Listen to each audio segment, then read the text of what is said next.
Vamos a empezar con un pequeño juego, digamos así. Si quiero voy a pedir a Juan que ponga la primera diapo y me gustaría que me dijerais qué es lo que veis. Alto, que escuchemos.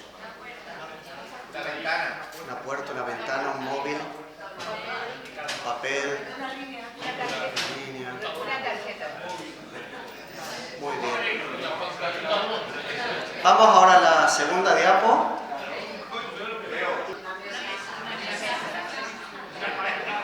¿Qué veis? Una mesa. ¿Qué más? Una pantalla. Bueno, hay más consenso, ¿no? En esta segunda imagen. ¿El qué? ¿Un cenador de madera? Ah. Bueno, la tercera. ¿Y ahora qué veis?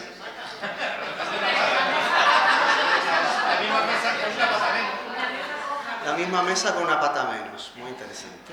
Muy bien. O con dos patas. Muy bien. A ver la otra. Siguiente.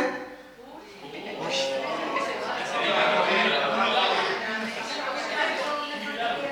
¿Qué veis? ¿Qué veis? Un trampolín. La imagen del principio con dos patas.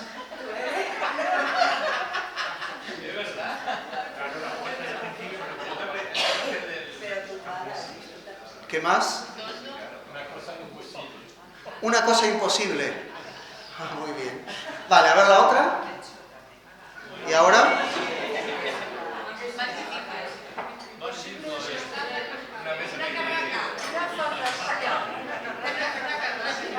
¿Una? Ah, una carra. Muy bien.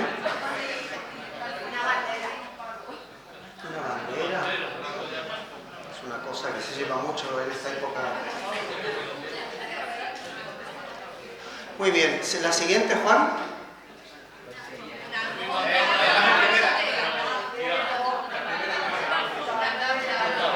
Una alfombra, la primera imagen. ¿Qué más? ¿Un? Sí, alfombra ya lo he oído. ¿Qué más? Una tabla. Una mesa sin patas. Una puerta. Muy bien. Vale, ¿y la próxima, Juan? Las cuatro patas. 4 cigarrillos. ¿Qué más? Ladrillos.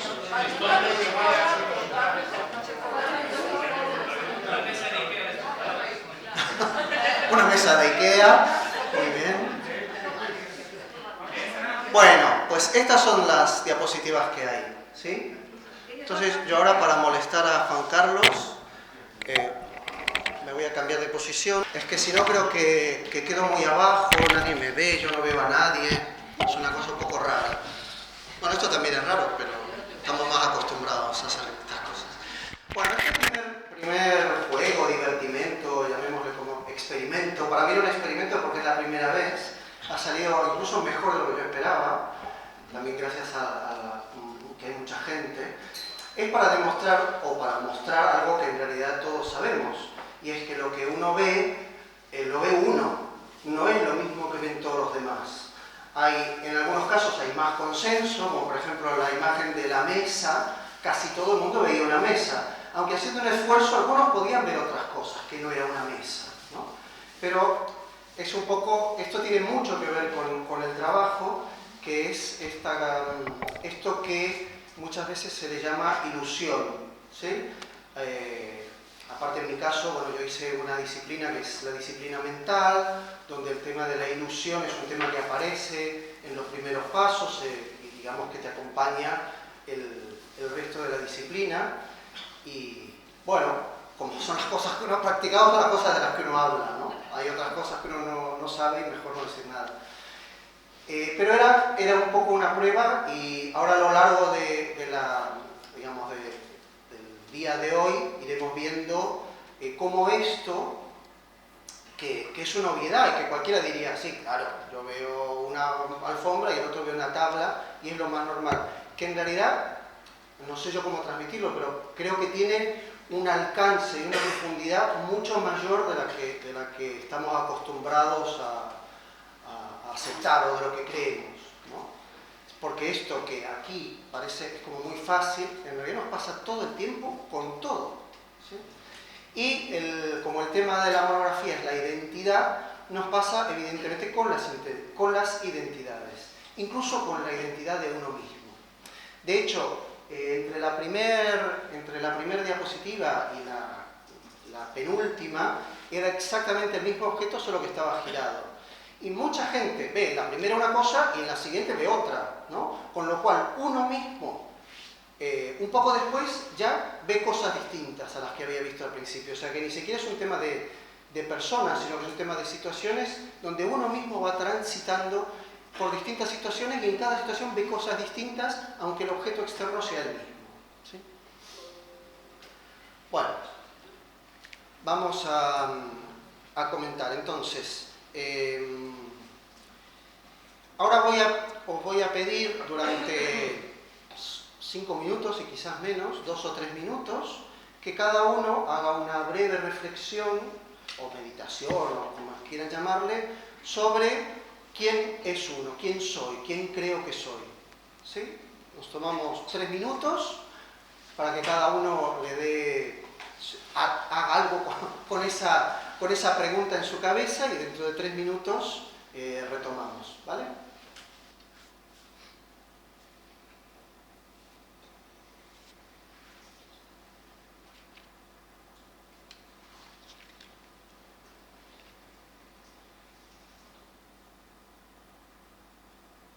Es tener en cuenta que lo mismo que hemos visto con las primeras diapositivas, donde distintas personas ven distintas cosas en el mismo objeto, o las mismas personas ven distintas cosas en distintos momentos, pues lo mismo pasa con lo que uno cree de uno mismo, piensa, por llamarle de alguna manera, ¿no? Es algo para que vayamos, como tengamos en copresencia, en la medida que vayamos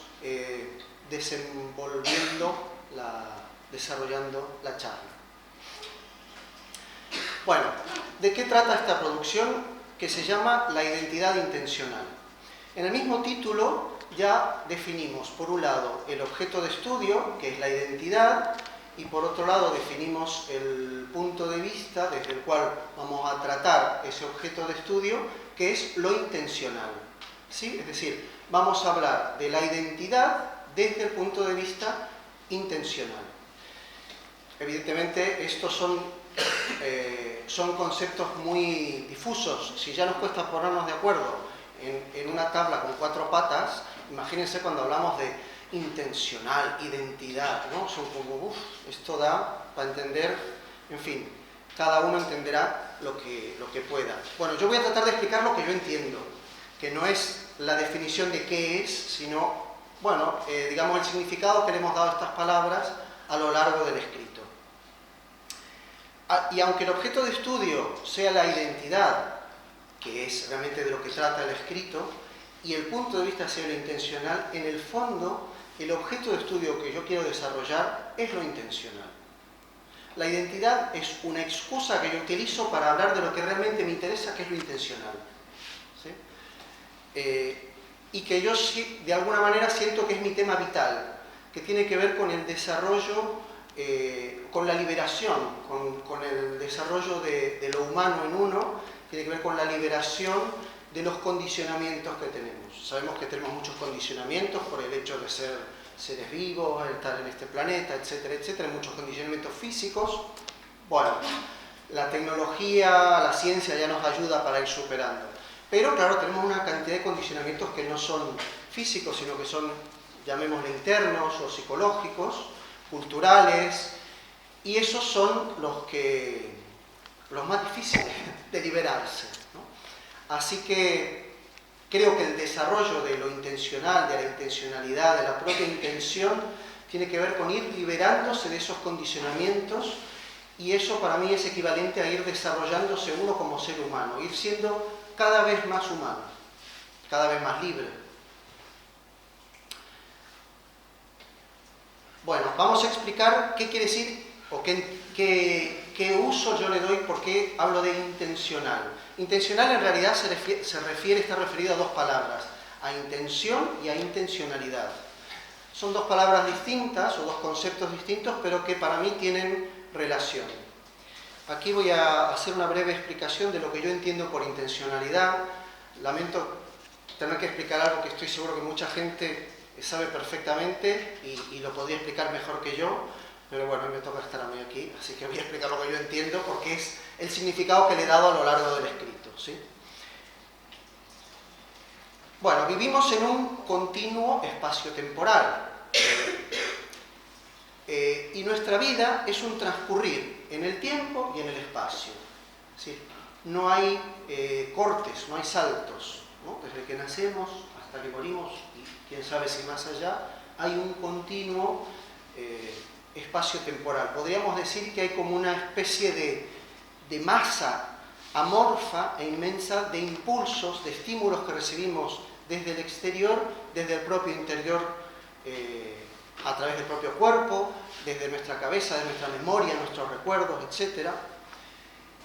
Y para poder hacer algo con esa enorme cantidad de estímulos que recibimos, pues necesitamos parcelarlos, necesitamos trocearlos, necesitamos diferenciar cosas. Yo digo, esto es una mesa, esto es mi cuerpo, más o menos esto soy yo, el que habla soy yo, digo, y bueno, yo creo entender incluso qué quiere decir esa frase. Pero todo eso son armados que nos hacemos para poder vivir, es decir, es una necesidad que tenemos. Como seres conscientes es una necesidad que tenemos de hacer ese tipo de compartimentaciones, de divisiones. No obstante, son armados, podríamos llamarlos ficticios o artificiales, que hacemos por necesidad. No es que las cosas sean así, sino que nosotros necesitamos armarlas de ese modo para poder entender, para poder hacer algo, para poder vivir en última instancia. Por lo tanto, es imprescindible poder hacer eso. Bien, la intencionalidad es un nombre que se inventó un señor hace como más de 150 años o algo así, que le damos a una característica de la conciencia, que es la de ser conciencia de esos fenómenos, ¿sí? De eso que experimentamos. ¿Sí? Cuando hablamos de nuestra conciencia, la conciencia siempre está referida a algo. Ese algo es un fenómeno, es decir, no es necesariamente un objeto externo, sino que es como una representación que yo hago de los distintos objetos, de las distintas, de los conceptos. Cuando hablo de libertad, yo entiendo algo por esa palabra. Bueno, pues eso es una representación, eso genéricamente decimos que es un fenómeno, y la intencionalidad le llamamos a esa capacidad o esa característica que tiene la conciencia de establecer relaciones con objetos, asumiendo que esa división entre actos de conciencia y objetos es subjetiva, porque realmente no es así como son las cosas, sino que es así como nosotros necesitamos armarlas para poder entender y para poder ser vivos y poder hacer algo. A eso le llamamos intencionalidad, entonces, a esa capacidad o esa característica de relacionarnos con el mundo, entendiendo por mundo todo aquello que no es mi propia conciencia. Es decir, mi mundo no es solo lo que me rodea, no es obviamente ni el planeta ni el universo, es mi cuerpo, son mis pensamientos, mis recuerdos, mis representaciones, todo eso es mundo, todos esos son objetos. Y la conciencia es ese ser que se relaciona con esos objetos. Esa relación la llamamos intencionalidad. Intención es lo que queremos, ¿sí? Yo tengo la intención, por ejemplo, ahora de decir algo y que nadie se duerma. Eso más que una intención, es una aspiración, un deseo. Intenciones, todos sabemos que es una intención. Yo tengo la intención de hacer algo. Bueno, gracias a la capacidad o a esa característica que es la intencionalidad, es que puedo desarrollar mi intención, es que puedo hacer cosas. Si no tuviéramos intencionalidad, pues tampoco podríamos desarrollar la intención, ¿sí? Por eso, esa cosa un poco ambigua de llamarla intencional, sin definir si estoy hablando de la intencionalidad, estoy hablando de la intención. En realidad, intento hablar un poco de las dos cosas. Pero básicamente tiene que ver con lo que yo dije al principio, que es esa ese proceso de liberación de las condiciones de las condiciones de la propia existencia. Y, por último, todo lo que percibo a través de los sentidos externos o sentidos internos, se representa en la conciencia, ¿sí? Yo ahora veo esta cámara y en realidad, aunque se supone que hay una cámara afuera, me lo creo, pongamos que me creo que hay una cámara afuera, no obstante yo me lo estoy representando, yo en realidad me estoy relacionando con esa representación interna de la cámara, ¿sí? Bueno, a esa representación que no es la cámara, le llamamos ilusión, ¿sí? Luego, sobre este tema de la ilusión, vamos a hablar un rato más y vamos a profundizar. Entonces ahora voy a leer la primera parte de este trabajo, que son las motivaciones. Tiene el título de motivaciones y que en realidad se refieren al interés que yo tengo en este tema, o que yo tuve en el momento de escribir este trabajo. El presente trabajo pretende ser una reflexión en torno al concepto de identidad, y sobre todo en torno al registro que tenemos de nosotros mismos en cuanto seres con identidad individual propia. ¿Sí? Es decir, dicho de otra manera, yo. Eso que uno entiende cuando dice yo, bueno, pues a eso es ese ser con identidad individual propia que yo le llamo yo. La reflexión sobre la propia identidad es en definitiva una reflexión sobre quién o qué soy. Una pregunta lanzada en profundidad, que tal vez no tenga una respuesta definitiva, o al menos una respuesta que pueda ser expresada en palabras. En realidad, con esta frase yo lo que quiero decir es que esto no es la respuesta. Ni es la respuesta universal, ni tampoco es la respuesta que yo voy a tener dentro de 5 años, porque no sé cuál es, ni dentro de 5 años ni dentro de un mes. ¿Sí? Pero bueno, la que tuve en el momento de guardar el archivo y distribuirlo entre los amigos. La mayor parte de estas reflexiones surge de intuiciones y comprensiones durante el desarrollo de la disciplina mental, un trabajo que realicé durante casi 3 años. Este trabajo no está terminado, ni pretende ser una visión definitiva sobre el tema, pero en algún momento había que cerrarlo, asumiendo que podría haber nuevas versiones, así como aportes de otras personas sobre el mismo asunto.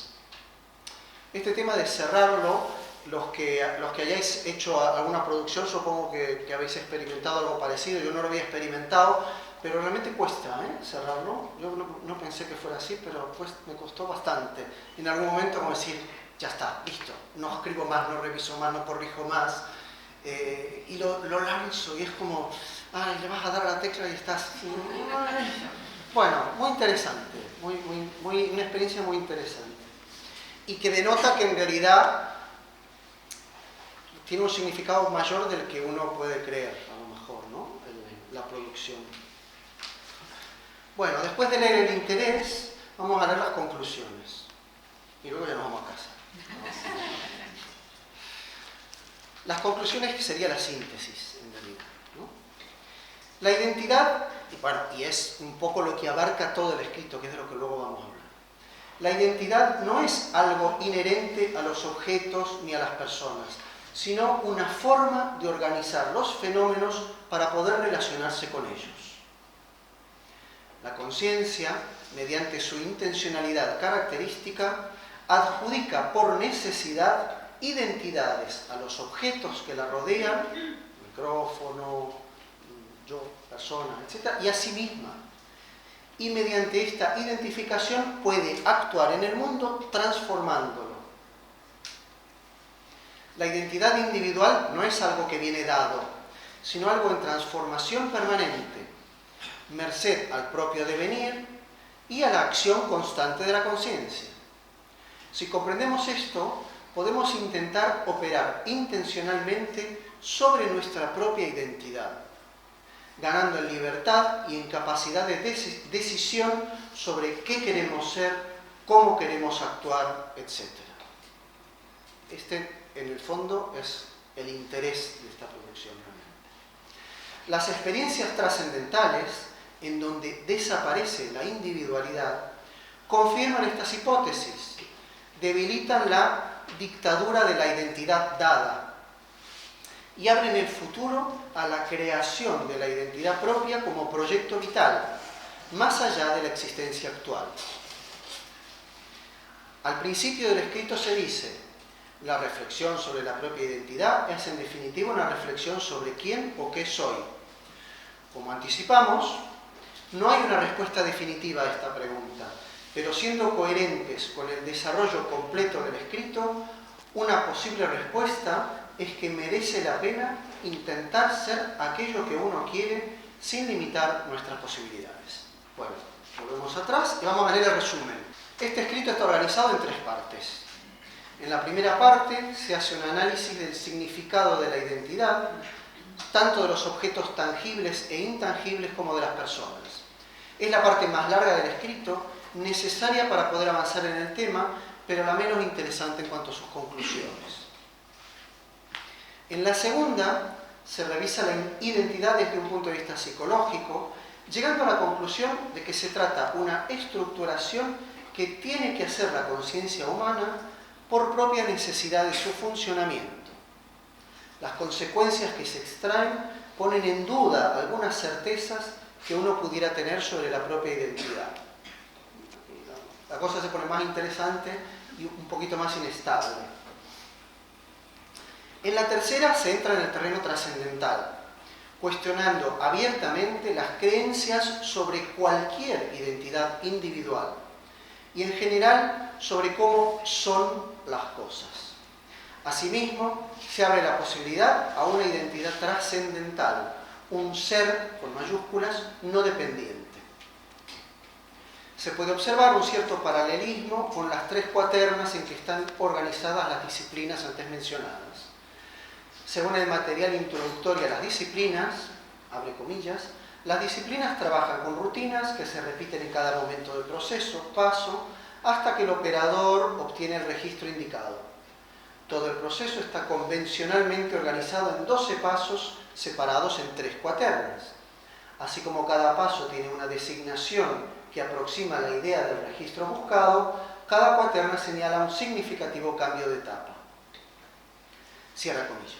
En el caso de la disciplina mental, las 3 cuaternas llevan los títulos: el aprendizaje, la determinación y la libertad. Finalmente, también se puede rescatar algunos elementos propios del método estructural dinámico, como son la definición de un objeto de estudio, la identidad, según unos intereses, motivaciones y punto de vista, la intencionalidad, analizando su composición, las relaciones que se establecen entre sus componentes y una síntesis dinámica en que se revisa el pasado de la identidad y se la proyecta al futuro. En el texto se hace un uso abusivo de las comillas. Esto es una necesidad por la propia ambigüedad de las palabras, cuando se refieren a conceptos poco precisos. Claro, aquí las comillas, cuando hablemos, va a ser difícil saber cuándo se ponen y cuándo no, pero bueno. Es más, el objeto general del escrito pasa por demostrar la subjetividad de la idea de identidad y, por tanto, necesariamente, las palabras utilizadas tendrán una alta dosis de relatividad. Bueno, resumen del resumen. En la primera parte se describe lo que se entiende habitualmente por identidad. Se desmenuza el concepto. Es decir, no ponemos en duda nada, sino que intentamos definir, cuando hablamos de identidad, de qué estamos hablando. En la segunda parte se lo cuestiona, hasta llegar casi a negarlo. Esta ya se pone más interesante. Y en la última parte se proponen alternativas relacionadas con, por un lado, con poner la identidad al servicio del proyecto vital y, por otro lado, con ir hacia una identidad trascendental. Es decir, en la última parte decimos, la identidad no es algo que yo traigo y que no sé qué, sino que es algo que tengo que poner al servicio de algo más interesante, de algo mayor.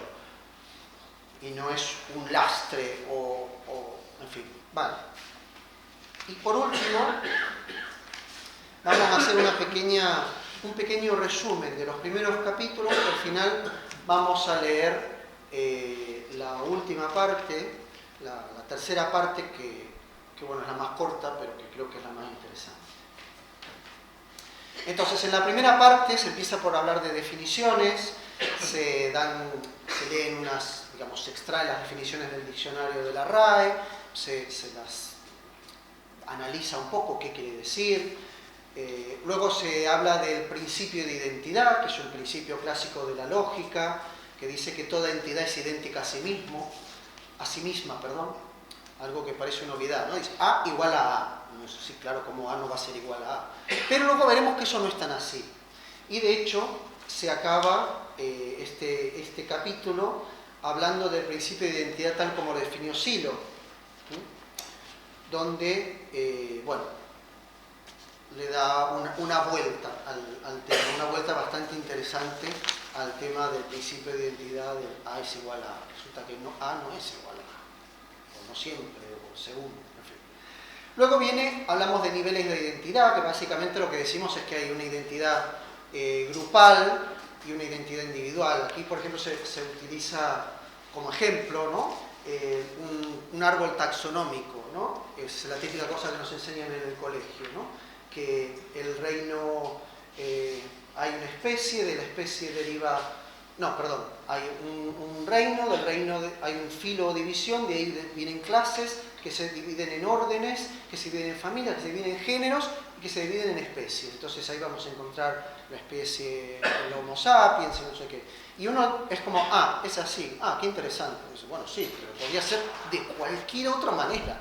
No hay ninguna necesidad que nos obligue a aceptar que eso es así y podría ser de otra manera, ¿sí? Es decir, me gusta mucho discutir el que las cosas son como son, pues no, serán como yo quiera que sean. Bien, luego hablamos de la identidad de los objetos. Entonces hablamos de objetos externos, hablamos de objetos internos, ¿no? Los externos, objetos que conocemos. Objetos internos pueden ser conceptos, ¿no? Libertad, justicia, amor, bueno.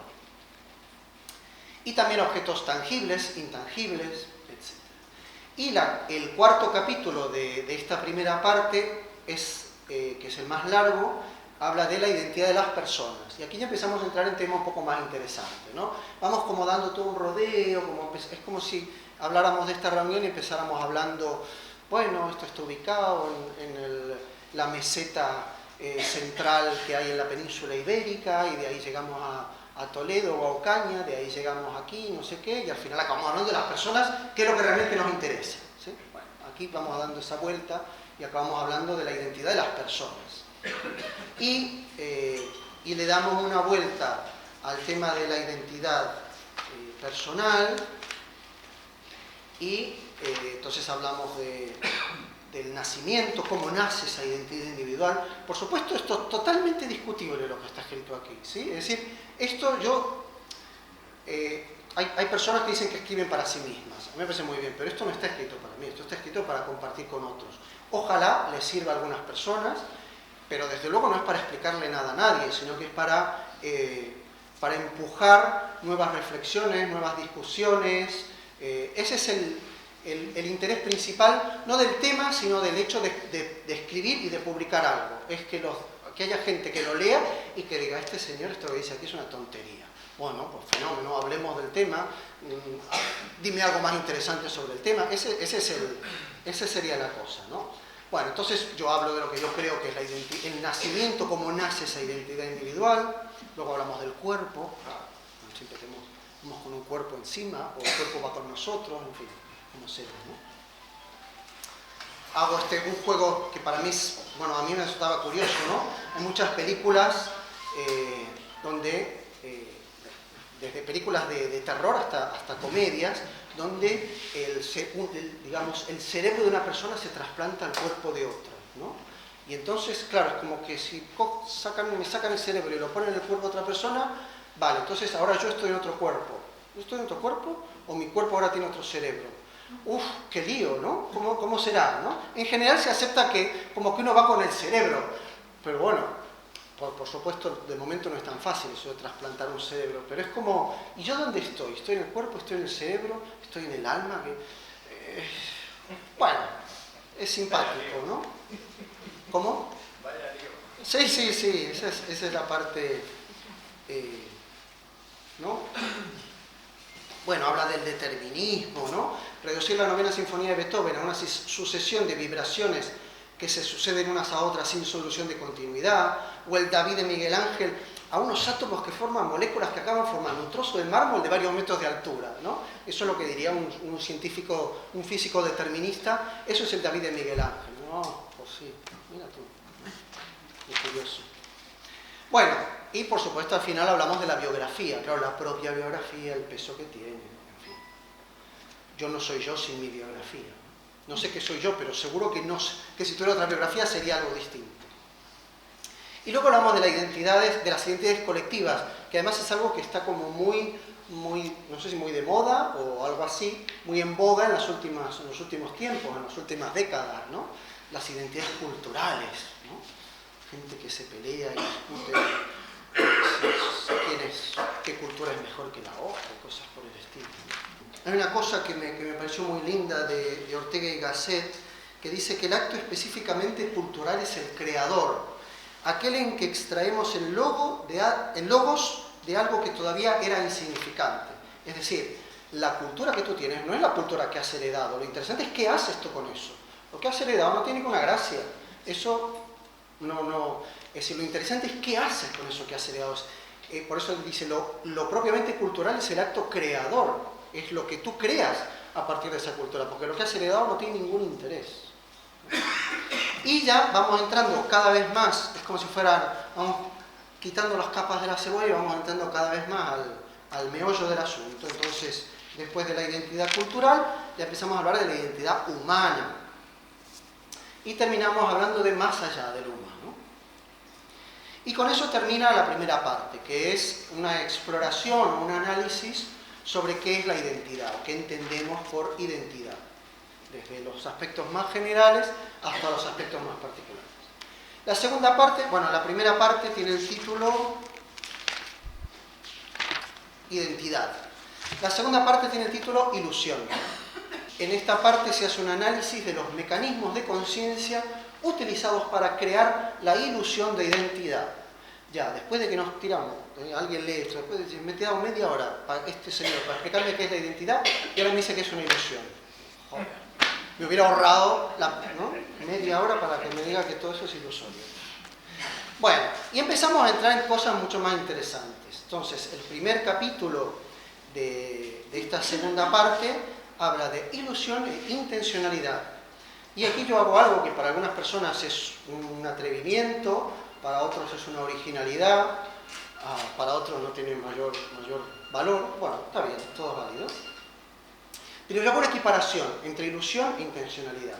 Cuando hablo de ilusión me refiero a... le doy el significado, por ejemplo, que le dan los budistas cuando dicen que todo es ilusorio, ¿sí?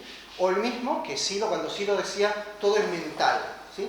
Si se refiere, todo ocurre en realidad en mi cabeza, todo es ilusorio. Yo veo esa cámara, pero realmente es una ilusión. Bueno, ya Kant también decía algo parecido, ¿no? Yo no puedo percibir nada tal como es, sino que yo lo que puedo hacer es representarlo. Y esa representación, yo me manejo con esa representación. Bueno, pues eso es una ilusión.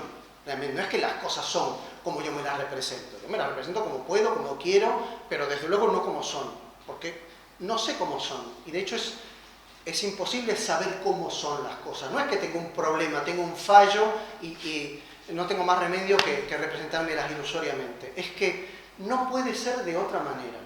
Y aquí es donde yo hago la relación con lo intencional, ¿no? Decimos que la intencionalidad es esa característica de la conciencia de relacionarse con objetos. Bueno, yo digo que la ilusión es lo que permite a la conciencia operar en el mundo. Si nosotros tuviéramos la capacidad de representar las cosas o de percibirlas tal cual son, exactamente tal cual son, seríamos incapaces de hacer absolutamente nada.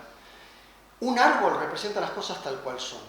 Claro, no puedo hacer nada, porque ahí me quedo, ¿no?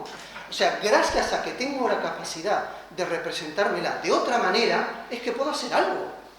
Si no pudiera representármelas de otra manera, no podría hacer nada en el mundo. No sería un ser consciente. Sería, pues, una puerta, por ejemplo. Una puerta se representa las cosas tal cual son, sin ningún género de duda. Pero no puede hacer nada. Pobre, ¿no? Bueno, Entonces yo hago esa relación y digo, para mí, ilusión es lo mismo que intencionalidad. De hecho, al principio yo había pensado que el escrito lo iba a titular La identidad ilusoria. Pero la palabra ilusión tiene una connotación degradatoria, ¿no? Cuando uno dice, eso es ilusorio, es como un poco como si dijera eso es falso, eso es mentira. Bueno, yo digo, no es mentira, no es ni verdad, no es ni falso ni verdadero. Eso es otra ilusión, creer que hay cosas falsas y verdaderas. Pero eso ya más adelante ya escribiré algo sobre eso. Pero para mí entonces la ilusión no es algo negativo, es algo que evidentemente yo tengo que, si soy capaz de darme cuenta y de registrarlo, es muy interesante porque me voy a creer menos mis propias creencias, ¿no? Yo puedo ver las cosas como las veo y sé que no tengo más remedio que verlas como las veo, pero sé que no son así. Entonces, por ejemplo, todo lo que percibimos y construimos en nuestra conciencia es necesariamente ilusorio, no puede ser de otra manera. La ilusión es consecuencia del mecanismo de intencionalidad en el cual los actos de conciencia se encuentran con objetos de conciencia produciendo fenómenos, que es aquello con lo que la conciencia opera, ¿sí? Bueno, toda esta división, actos, objetos, fenómenos, también es ilusorio, por supuesto, no es que las cosas sean así, pero bueno, yo tengo que dar nombres y además, gracias al consenso que se generan, tal como hemos acordado que sean, ¿no? Y bueno, cosas como que, por ejemplo, si no hubiera ningún objeto, o sea, decimos, si no hubiera objetos, es decir, si la conciencia no tuviera algo que no es conciencia, pues no podría ser conciencia. Yo para ser consciente necesito ser consciente de algo, necesito que existan cosas afuera. Bueno, más atrevido es decir lo contrario, que es que si no hubiera conciencia, tampoco habría objetos. Un físico, el mismo físico determinista que decía que el David de Miguel Ángel eran moléculas, dice, no, las cosas existen con independencia de los seres conscientes. Bueno, tal vez, pero si no hay ningún ser consciente, si no hay nadie que dé cuenta de eso que existe, es como si no existiera, realmente. De hecho, ni siquiera sabemos si existe o no, pero en cualquier caso, es como si no existiera. La ilusión es la consecuencia de un acto intencional, en cuanto que es un producto de la intencionalidad. ¿Sí? Bueno, ilusión, para mí, es equivalente a intencional, al producto de la intencionalidad. Gracias a que mi conciencia es ilusoria, es que puedo operar en el mundo, puedo crecer, puedo desarrollar cosas, etc. Luego, el siguiente capítulo habla de la identificación como necesidad del pensar, ¿sí? Entonces aquí hacemos un poquito revisamos el mecanismo de identificación y observamos que efectivamente la conciencia tiene necesidad de otorgar significados, de crear conceptos, de ponerle nombres a las cosas para poder luego operar con ellas. De hecho, al principio, una frase que hay como para ilustrar, para empezar, es esa frase que seguramente todos conocen, que es nombrador de mil nombres, hacedor de sentido, transformador del mundo. Tus padres y los padres de tus padres se continúan en ti. No eres un bólido que cae, sino una brillante saeta que vuela hacia los cielos. Eres el sentido del mundo y cuando aclaras tu sentido iluminas la tierra. Es decir, nombrador de mil nombres. Por lo tanto, nosotros somos los que le damos nombres a las cosas. Las cosas no tienen nombre por sí mismas, no tienen existencia por sí solas, sino que somos nosotros los que le damos existencia, somos los que le damos sentido, somos los que en la medida en que vamos aclarando nuestro sentido podemos iluminar la tierra. La conciencia siempre es conciencia de algo, necesita un objeto que sea destino de sus operaciones. Y no es que eso puede ser así o no, es que tiene que ser así por necesidad. En definitiva, la conciencia necesita crear identidades para poder funcionar. Y aquí es donde vamos entrando en el tema de que en realidad cuando hablamos de identidad estamos hablando de una creación, de algo que es ilusorio, que no existe por sí mismo, pero que es una necesidad nuestra como seres conscientes, la necesidad de nuestra conciencia de otorgar identidades a las cosas, de darle nombres. Luego, damos un pasito más y decimos que la conciencia el título La conciencia como dadora de significado, es decir, los significados, no solo las identidades, sino que esas identidades tienen un significado, tienen una carga, no son neutras. Bueno, pues es la propia conciencia la que otorga esos significados, ¿sí? Entonces, incluso cuando nos podemos poner de acuerdo en que una mesa es una mesa, o que, no sé, un foco es un foco, alguien dirá, sí, pero ilumina poco. Pues no, pues yo creo que ilumina mucho. Pues a mí me molesta los ojos, pues a mí me permite leer. En fin, todo eso. Y no existe identidad si no hay una conciencia referida a él. Ni se da la identidad en el vacío, sino en referencia a otros elementos. Es decir, algo no puede existir si no existen a su vez otros elementos que no son ese mismo algo. Esto es un trabalengua, pero yo creo que cuando lo escribí más o menos lo entendía. Espero que los que lo lean también entiendan algo, ¿no? Aquí hay una, esta es buenísima. Cuando digo yo soy yo, el primer yo se refiere al sujeto, mientras que el segundo yo se refiere al objeto representado por la conciencia. Si quisiéramos reducir esta frase a un solo yo, podríamos decir yo soy, pero entonces no estaría definiendo qué soy, o directamente decir soy, que es más breve y tal vez más apropiado desde el punto de vista existencial, pero no nos dice nada sobre la identidad del que es. Menudo lío, ¿no? Eso pasa por ponerse a escribir. Bien, y el último capítulo de esta parte se titula La ilusión del yo. Y bueno, básicamente lo que hacemos es poner en duda o poner en discusión o en la propia identidad, ¿no? Ya si hasta ahora veníamos dando vueltas, algo así como en Argentina se utiliza una expresión que es arrimando el bochín, ¿no? Es el juego de la petanca, ¿no? En la petanca hay una bola pequeñita, que en Argentina se llama bochina, a mí no sé cómo se llama, y la bola grande le llaman bochas. Entonces tú tienes que, gana el que se acerca más al bochín, ¿no? Pues esto es, vas arrimando al bochín, vas tirando y vas cada vez más cerca, más cerca, más cerca del bochín, a ver hasta dónde llegas, ¿no? Entonces, bueno, veníamos dando vueltas, bueno, en realidad esto de la identidad, en fin, es un poco discutible, es relativo, es ilusorio, no sé, pero no es tan malo. En fin, o sea que al final dice, bueno, mira, el yo también es ilusorio, ¿qué vamos a hacer? Y eso que tú crees de ti, pues igual no es tan así como lo crees. O, dicho de otra manera, pues podrías creer otra cosa, total. Cuando digo que el yo es ilusorio, no digo que mi existencia lo sea, sino que lo que yo creo sobre mi existencia lo es, ¿sí? Porque claro, uno dice, vale, sí, lo del yo es ilusorio, no existe, pero estoy aquí hablando, o sea, algo hay. Si no, ¿no? Bueno, y ese es un poco el lío, ¿no? Aquí vamos avanzando y retrocediendo un poco, y en medio de estos trabalenguas vamos aclarando algunos puntos. De todas maneras, ya digo, el objetivo de este segundo capítulo, más que responder, es abrir preguntas, ¿no? Y dejar que cada uno responda como pueda, ¿no? Y como quiera. Bien, y llegamos finalmente a la tercera parte, que se titula Trascendencia. Bueno, esto lo voy a leer porque es más corto y en lugar de sintetizarlo me pareció que merece la pena leerlo. Aquí abordamos la posibilidad de trascender la propia identidad, el propio yo o la propia conciencia. Dejamos de ser yo para pasar a ser o no ser en otro sentido. Hablamos, por tanto, de trascendencia de la propia persona, no solo trascendencia como vida más allá de la muerte, aunque también está incluida. La identidad está en el futuro, título del capítulo. Generalmente se tiende a pensar que la identidad de algo viene del pasado. En el caso de un niño, antes incluso de nacer, ya tiene su nombre y otras señas identitarias, sobre todo a partir de que se sabe el sexo antes de parir. Ah, mírale, se va a llamar Juancito. Pobre, todavía no nació, ya le estamos Juancito.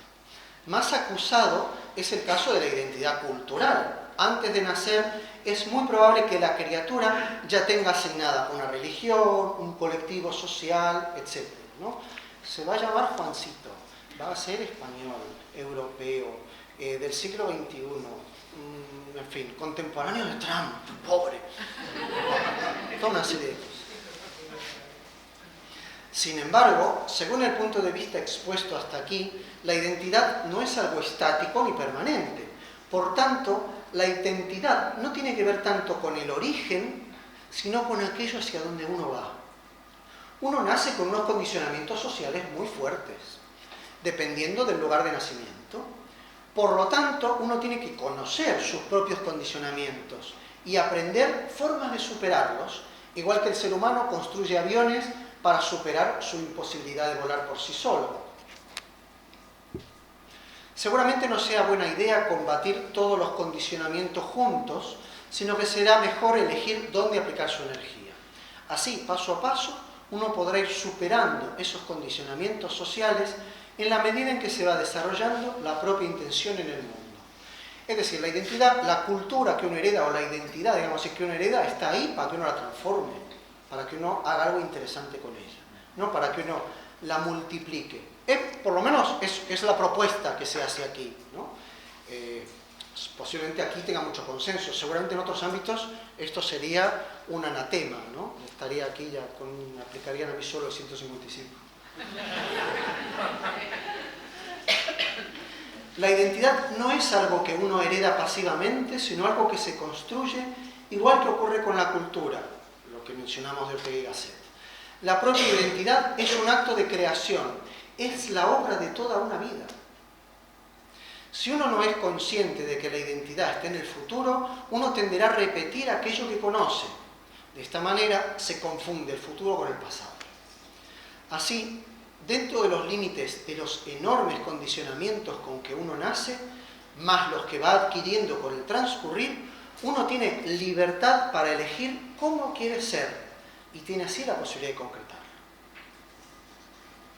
Bueno, este mismo tema luego lo he desarrollado más en una pequeña ponencia que hice que mandé para el simposio que se hizo en Perú el mes pasado, del Centro de Estudios. O sea que luego me di cuenta que aquí estaba muy poco desarrollado, o sea que el tema da para seguir y para profundizar. Segundo título, la comunión con el todo en mayúsculas. Cuando la propia conciencia se fusiona con el universo, con el todo, la identidad individual se disuelve en esa sensación inabarcable. Uno deja de identificarse consigo mismo para pasar a experimentar el ser universal. Pero sin embargo, sigue siendo algo o alguien. Ahora bien, llegado a un cierto nivel de desidentificación, se puede efectivamente perder conciencia de uno mismo, como ocurre en el sueño profundo. Allí ya no hay identificación con nada, pues la conciencia ha desaparecido. No hay recuerdos ni sensaciones. Silo lo describe así, comillas. Si alguien pudiera suspender y luego hacer desaparecer su yo, perdería todo control estructural de la temporalidad y espacialidad de sus procesos mentales. No podría comunicar entre sí ni coordinar sus mecanismos de conciencia. No podría apelar a su memoria. No podría relacionarse con el mundo. Es posible llegar a la situación mental de supresión del yo. No en la vida cotidiana, pero sí en determinadas condiciones que parten de la suspensión del yo. Cierran comillas. Tal como se indica, no se puede vivir en ese estado de ausencia de uno mismo. Uno siempre acaba volviendo en sí, volviendo al conocido yo. Y desde ese yo, desde esa conciencia individual, uno interpreta esa experiencia universal, así como uno siempre interpreta toda experiencia desde la propia conciencia, a través del propio mundo o paisaje interno. ¿Qué pasa con la memoria durante las experiencias de supresión del yo? ¿Y qué pasa con los sentidos internos y externos? Tal parece que no existieran. Es evidente que el cuerpo sigue vivo y que por lo tanto los sentidos siguen recibiendo señales, tanto del mundo exterior al cuerpo como del propio cuerpo. Sin embargo, no hay conciencia que coordine y registre esos impulsos recibidos. Tampoco es que uno haya quedado amnésico, pues al volver en sí uno se reconoce inmediatamente. Sigo siendo más o menos el mismo. Con todos los recuerdos propios, aunque de los instantes en que no ha habido conciencia no queda recuerdo alguno, sino solo una vaga reminiscencia, acompañada de una indescriptible sensación de bienestar. Aunque ha habido una discontinuidad en el propio transcurrir, uno sigue siendo uno mismo, en definitiva. Pero, ¿qué es ese uno mismo? Si durante un lapso de tiempo uno ha desaparecido, uno ha perdido conciencia del espacio y el tiempo. Ese uno mismo es el recuerdo de sí y la continua recepción de impulsos de los sentidos. No parece haber ninguna otra cosa más sustancial que eso. Ese uno mismo es el recuerdo de sí y la continua recepción de impulsos de los sentidos. En innumerables diálogos del Buda Gautama leemos que la conciencia es impermanente, que la conciencia es dependiente. Valgan estos pequeños párrafos como ejemplo. Abre comillas. La conciencia se define por la condición específica de la que surge en dependencia. Si la conciencia surge en dependencia del ojo y las formas visibles, se define como conciencia visual, etc. ¿Sí? Para cada sentido. Y más adelante dice, es como el fuego que arde y se define por la condición específica de la que surge en dependencia. Si el fuego arde en dependencia de troncos, se define como fuego de troncos. Y finalmente, dice el Buda, al cesar este alimento, lo que ha llegado a ser, cesa. Es decir, una conciencia que está en función de los sentidos, en el momento que desaparecen los sentidos, pues desaparece la conciencia. Algo pasó con el micrófono. Juan está haciendo experimentos con los sentidos. Con los de todos.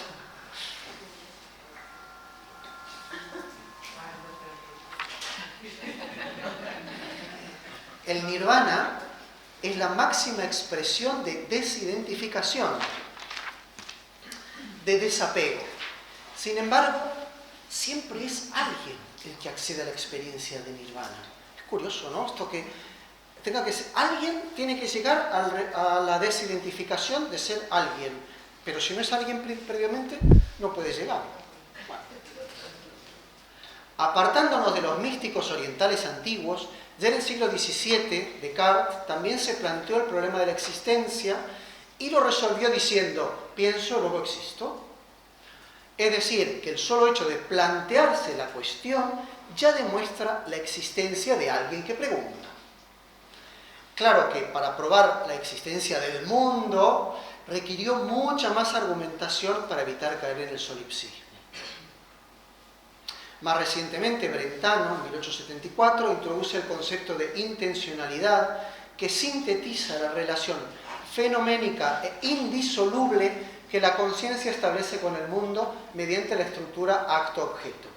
¿Sí? Esto de indisoluble me parece un punto muy importante, ¿no? Porque a veces hablamos estructura acto-objeto, como si dijéramos la mesa es una estructura tabla y patas, pero no, la mesa yo la puedo trocear y puedo quedarme con las patas por un lado y la tabla con el otro. En el caso de los fenómenos no puedo quedarme con el acto por un lado y el objeto sin acto por el otro. O sea, realmente es indisoluble, es al revés, es algo que es una sola cosa, pero que nosotros para poder entenderlo y para poder hablar de ello y explicarlo, lo dividimos y decimos, bueno, de este lado hay un sujeto y de este lado hay un objeto. Pero en realidad ni habría objeto sin el sujeto, ni sujeto sin el objeto. Ni habría mosca sin personas a las cuales dar vuelta alrededor. La conciencia siempre es conciencia de algo. Si desaparece ese algo, desaparece la conciencia. Por tanto, propiamente, no podemos hablar de la conciencia sin tener en cuenta el mundo, ni podemos hablar del mundo sin tener en cuenta la conciencia. Así, el yo pasa a ser una encrucijada espacio-temporal, ya que su existencia depende del pasado, de la memoria y de aquello que lo rodea, de los sentidos. Según esto, el yo sería un mero epifenómeno de la conciencia, una construcción ilusoria, intencional de esta, la conciencia, sin lo cual no podría actuar en el mundo. ¿Sí? Es decir, yo me armo un yo para poder hacer cosas en el mundo. ¿Sí? Sin la identificación con el yo, la conciencia dejaría de ser tal. Hablamos de la conciencia individual. Hasta aquí todo el rato estamos hablando de la conciencia en minúsculas, la conciencia individual. Esto que podría ser válido desde un punto de vista filosófico existencial, también puede serlo desde el punto de vista de la física cuántica. Lo que yo entiendo, no hay ningún físico, no hay nadie que sepa de física cuántica aquí, ¿no? El físico Fritjof Capra nos explica que, abren comillas, dentro del marco de la teoría de matriz S, que todos conocemos perfectamente, a todas las partículas se las considera estados intermedios de una red de reacciones. De hecho, la palabra resonancia, entre comillas, es un término apropiado. Una resonancia es una partícula, pero no un objeto. Queda mucho mejor descrita como un suceso o un acontecimiento. A mí me parece, yo no entiendo nada de la matriz S ni nada, pero esto de que las partículas tampoco existen me parece fantástico. Digo, yo no existo, pero la partícula tampoco.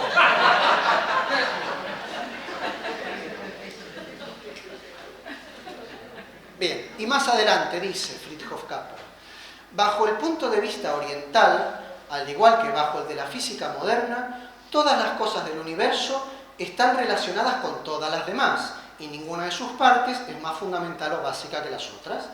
Las propiedades de cualquiera de las partes están determinadas no por una ley fundamental, sino por las propiedades de todas las demás partes.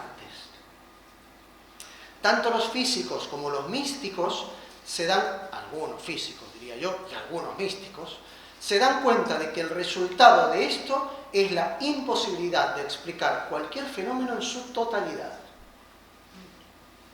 Tal parece que en el mundo subatómico, esto lo ya cierran comillas, tal parece que en el mundo subatómico las relaciones entre partículas son similares a las relaciones entre naciones que encontró Toynbee. Esto está dicho más antes en el escrito. Toynbee fue un historiador inglés, un investigador de la historia, que se pasó como 30 años de su vida o algo así, escribiendo un tratado que se llamaba Estudio de la Historia, que tenía 13 tomos, solo el resumen tiene 3 tomos de 500 páginas, y donde él cuenta que primero quiso escribir la historia de Inglaterra, luego se dio cuenta y dijo, claro, no puedo hablar de la historia de Inglaterra sin explicar lo que pasaba alrededor, por ejemplo, la historia de Europa. Y al final se da cuenta que, o sea, en ese estudio de la historia él habla de las distintas civilizaciones que ha habido a lo largo de la historia del ser humano, desde las primeras. La primera creo que es no me acuerdo, antes de los griegos, en Creta, no me acuerdo ahora dónde. ¿Perdón? No, antes, o bueno, por ahí, hace mucho, yo era chiquito. Hasta las últimas, ¿no? Y dice, claro, no puedo hablar de la historia de Inglaterra sin explicar la historia de la civilización occidental en que está inmerso. Y al final del escrito termina diciendo que en realidad se da cuenta que ni siquiera podría hablar de la historia de las civilizaciones como que algo así como que tendría que tirar toda la basura y volver a empezar de nuevo, porque incluso las civilizaciones no las puedo explicar como entes individuales, ¿no? Por eso digo, el Fritjof Capra dice que los físicos llegan a una conclusión a la misma que llegó un historiador hablando de las naciones, ¿no? Bueno, muy interesante, me parece. Y por último, el último capítulo, sí, conciencia objetiva. Llamamos conciencia objetiva a un estado, entre comillas, en el cual desaparecen todas las diferencias. ¿Se acuerdan que decíamos que la conciencia tiene necesidad de diferenciar para poder entender? Bueno, pues aquí desaparecen todas. Por lo tanto, la conciencia objetiva no es la conciencia individual. Esto implica que tampoco existe la conciencia individual ni identidad alguna, puesto que ya hemos visto que ésta necesita poder establecer diferencias para operar. No puedo hablar de mi conciencia objetiva, solo de la conciencia objetiva. Y ya me estoy extralimitando al hablar de ella, espero que me perdone. Instalado en ese nivel de conciencia, no existo como individuo. Sin embargo, la conciencia objetiva tampoco es una disolución en la nada. En el paso anterior, cuando, según mi experiencia, ¿no? o por lo que hablan los místicos, ¿no? Cuando hablan de la comunión con el todo, llega un momento en que en realidad es como que uno se disuelve, ¿no? De algún modo como que uno desaparece, pero desaparece desaparece de verdad. Bueno, pues esto es como otra cosa. Esto, uno ni sigue existiendo como antes, pero tampoco desaparece del todo. Podemos decir intuitivamente, yo no estoy explicando cómo es la conciencia objetiva, estoy explicando qué intuyo yo que es la conciencia objetiva. Podemos decir intuitivamente que la conciencia objetiva es un estado al cual se puede acceder desde la conciencia individual, en el cual desaparece la necesidad de establecer diferencias. No obstante, sigue existiendo como posibilidad. Y el que no esté de acuerdo, que me contradiga. Para llegar a ese estado, se debe seguir la secuencia de suspensión y supresión de la conciencia ya descrita previamente por Silo. En la medida en que se va haciendo silencio y la conciencia se va vaciando de contenidos, puede llegar un momento en que, desprovista de objetos a los cuales dirigirse, gire y se registre a sí misma. En ese momento, cuando el sujeto se encuentra a sí mismo, es cuando se produce la ruptura de nivel. ¿Sí? Cuando digo el sujeto se encuentra a sí mismo, digo, el sujeto, normalmente nosotros, claro que nos relacionamos con nosotros mismos, nos relacionamos con una representación de nosotros mismos, con un objeto al cual yo le llamo, ese soy yo. Digo, yo soy yo que está hablando con yo de mi yo. Vale, pero eso es una representación, es un objeto. Aquí estoy hablando de otra cosa. Estoy hablando cuando no existo yo como objeto, sino soy pura y exclusivamente como sujeto.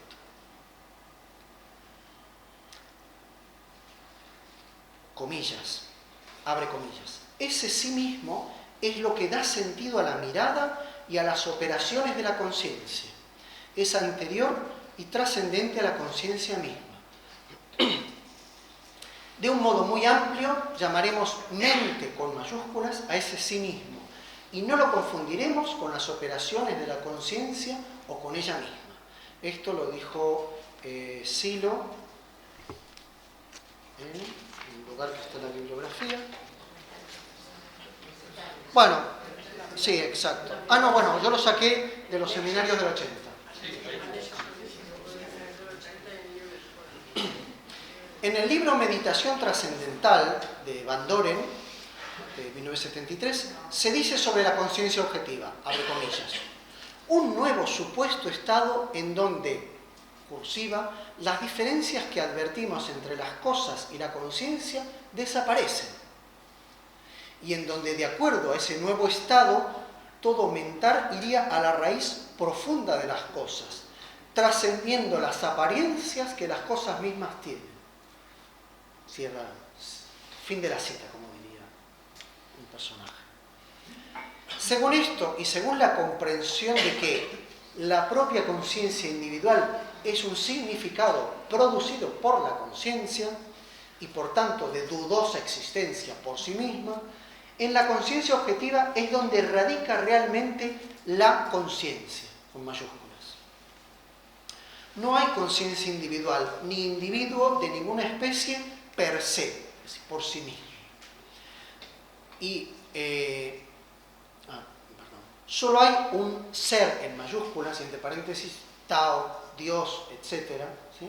El Tao, los taoístas dicen, el Tao es aquello que no se puede nombrar. Bueno, pues Dios es aquello que no se puede nombrar, el ser es aquello que no se puede nombrar, si estamos hablando de algo de lo que no se puede decir nada. Solo hay el ser. Esta experiencia corresponde al paso 12 de la disciplina mental, ver en uno y todo lo mismo. Se abandona toda forma mental, todo acto y objeto, todo dentro y fuera, todo dualismo, todo pensar por diferencias. Se experimenta como el registro de ser absolutamente todo lo existente en cualquier lugar y tiempo en un mismo instante. Como dicen por aquí, es la hostia. Toda la energía de lo existente en un instante, una comprensión total. Bien, aquí termina el escrito. Bueno, para terminar me gustaría destacar dos aspectos que ya hemos mencionado aquí, pero que varias personas me han hecho comentarios. Incluso hoy también me han hecho comentarios sobre estos dos aspectos.